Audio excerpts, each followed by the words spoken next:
మా ఇంట్లో వరలక్ష్మి వ్రతం ఎలా చేసుకున్నామో చెప్తానండి. ఉదయాన్నే 5 గంటలకే లేచి ఇల్లు శుభ్రం చేసుకొని అమ్మవారికి 5 రకాల నైవేద్యాలు చేసి పెట్టి ఇలా అమ్మవారికి చీర కట్టించి కలశం తయారు చేసుకొని మనం మనస వాచ దేవుణ్ణి కొలుచుకోవాలి. అమ్మవారిని ఎంత మొక్కుకుంటే అంత మనల్ని అనుగ్రహిస్తుంది. నాకు తెలిసిన వ్రత విధానం బుక్ పెట్టుకొని నేను అమ్మవారికి అభిషేకం చేశాను. అలాగే అర్చన కూడా చేశాను.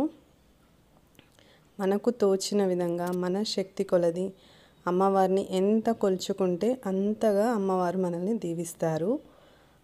నాకు ఆ రోజు పూజ టైం చాలా ఎక్కువగానే పట్టిందండి. ఎందుకంటే 5 రకాల నైవేద్యాలను చేశాను. దద్దోజనం, పులిహోర, బెల్లం అన్నం, గుగ్గుళ్ళు, వడలు, పూర్ణం బూరెలు ఇలా అమ్మవారికి 5-6 రకాలు చేసి పెట్టాను. అలాగే పానకం తప్పకుండా పెట్టండి.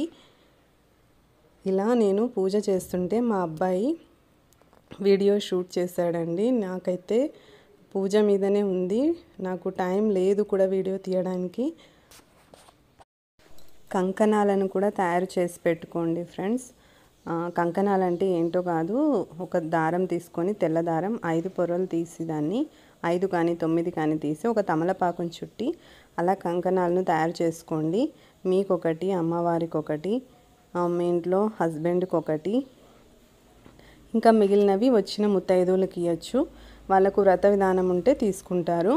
అలా అడిగి ఇవ్వండి, తెలియకుండా మాత్రం ఇవ్వద్దండి. ముత్తైదువులను కనుక్కొని ఇవ్వండి. అలా నేను 5 కంకణాలను తయారు చేసుకున్నానండి. ఇలా అమ్మవారికి అభిషేకం చేశాను. పూజ చేయడం పూర్తయింది. అలాగే అమ్మవారి అనుగ్రహం అందరికీ ఉండాలండి. అందరూ తమ శక్తి కొలది చేసుకోవాలి. ఆడంబరాలకి వెళ్ళకూడదు. మనకు చేతనైన విధంగా చేయడమే ముఖ్యం. ఇక్కడ భక్తి ప్రధానం, వేరే ఏది కాదు.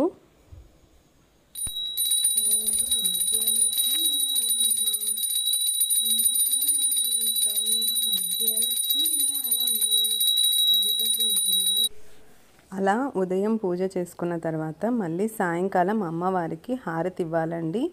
అలా 2 దీపాల నుంచి అమ్మవారికి సాయంకాలం కూడా దీపంతో హారతి ఇవ్వండి. అలా హారతి ఇచ్చిన తర్వాత ముత్తైదుల్ని ముందుగానే పిలుచుకోండి.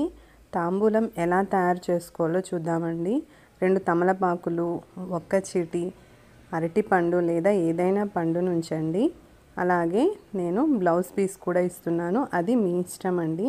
అలా బ్లౌజ్ పీస్ నుంచి నేను తయారు చేసుకున్న కంకణాలను అమ్మవారి దగ్గర ఉంచాను కదా, అలా ఒక కంకణాన్ని గుగ్గుళ్ళని ఇచ్చానండి. అమ్మవారికి చాలా ఇష్టం కదా, గుగ్గులను కూడా అమ్మవారి దగ్గర ఉంచాను. వాటిని శనగల్ని అందరికీ చెరి ఒక కప్పులో వేసి తీసి పెట్టాను. ఇలా మీకు ఎంతమందికి వీలైతే అంతమందికి తాంబూలాలను సెట్ చేసి పెట్టుకోండి. అలా నా పూజా కార్యక్రమం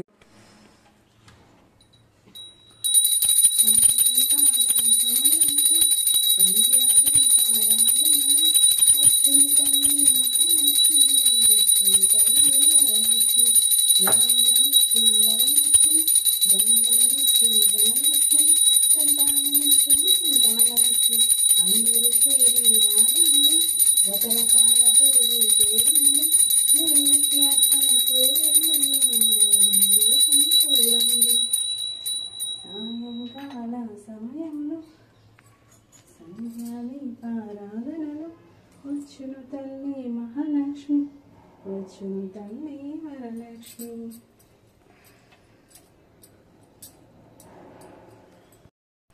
వీడియో నచ్చితే ప్లీజ్ సబ్స్క్రైబ్ చేసుకోండి. Thank you for watching.